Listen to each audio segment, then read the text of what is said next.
रहीम। अस्सलाम वालेकुम dear students. Class 9th में आज हम स्टार्ट कर रहे हैं unit number 4 titled cells and tissue.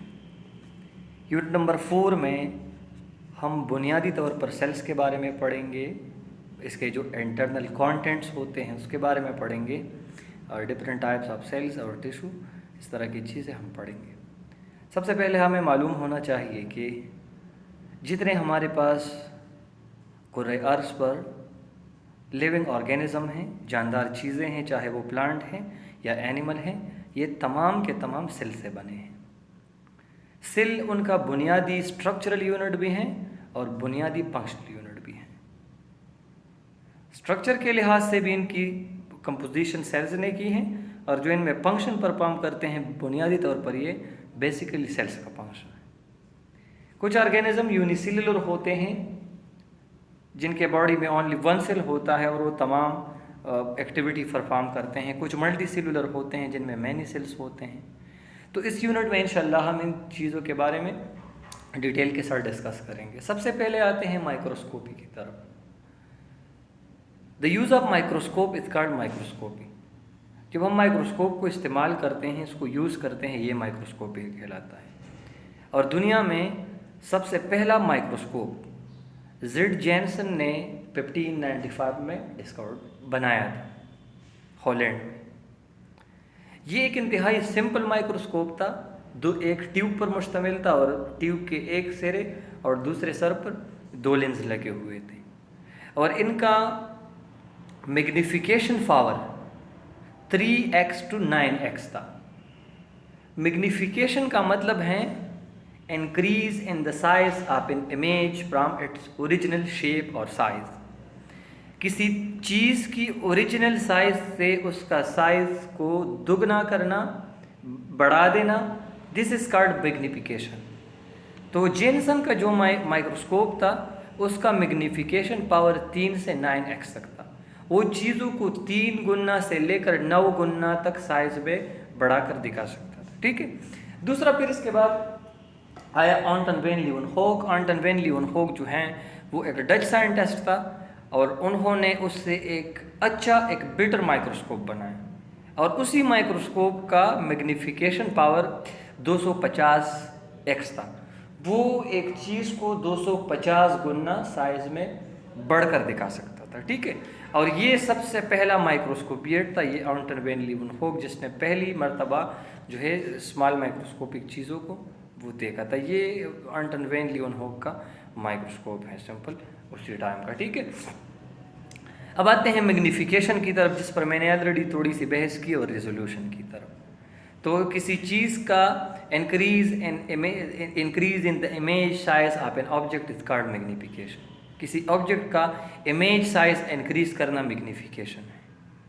और रेजोल्यूशन का मतलब होता है एबिलिटी ऑफ एन माइक्रोस्कोप और any optical instrument.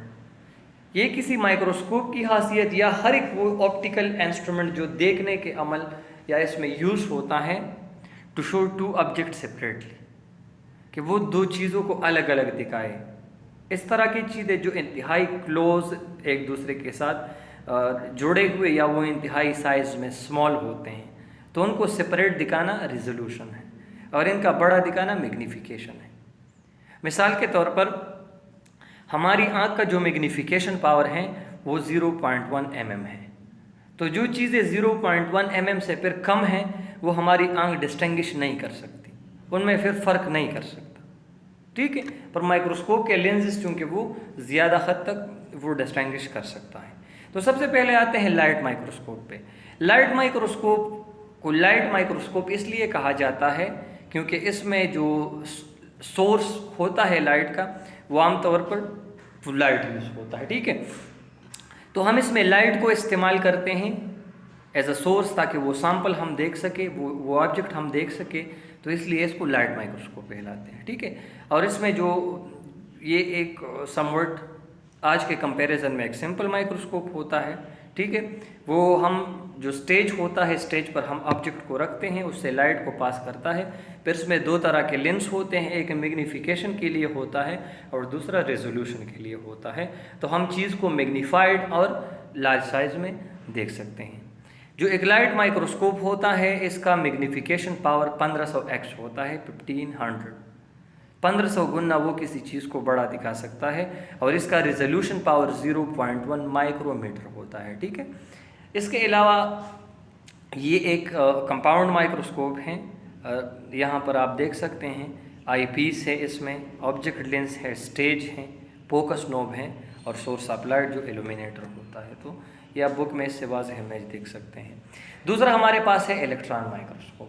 Electron microscope क्या चीज़ है? इलेक्ट्रॉन माइक्रोस्कोप ये वो डिवाइस होता है जिसमें हम लाइट नहीं बल्कि एक बीम ऑफ इलेक्ट्रॉन इस्तेमाल करते हैं और इसमें मैग्नेटिक लेंस यूज़ होते हैं, ठीक है। और ये जो इमेज बनाते हैं वो हम एक स्क्रीन पर बिल्कुल वाज़ेह तौर पर देख सकते हैं।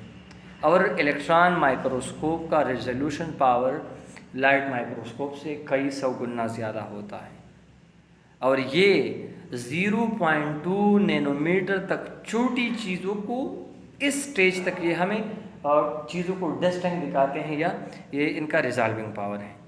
फिर इलेक्ट्रॉन माइक्रोस्कोप के दो टाइप्स हैं। एक माइक्रोस्कोप होता है सेम यानी स्कैनिंग इलेक्ट्रॉन माइक्रोस्कोप और दूसरा टेम ट्रांसमिशन इलेक्ट्रॉन माइक्रोस्कोप।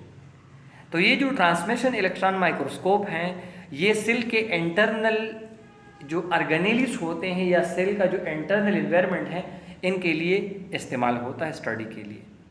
और ये हमें एक चीज़ को 2,50,000 टाइम ये हमें मैग्नीफाई करता है। जो स्कैनिंग इलेक्ट्रॉन माइक्रोस्कोप होता है, स्कैनिंग इलेक्ट्रॉन माइक्रोस्कोप हम सर्फ स्टडी के लिए यूज़ करते हैं। किसी चीज़ का सर्फ स्टडी हम इस पर करते हैं, ठीक है। The surface are coated with metal, इस पर मेटल होता है तो बीम ऑफ इलेक्ट्रॉन उससे ये रिफ्लेक्ट हो जाता है और हमें एक वाज़ेह इमेज जो है वो दिखाता है।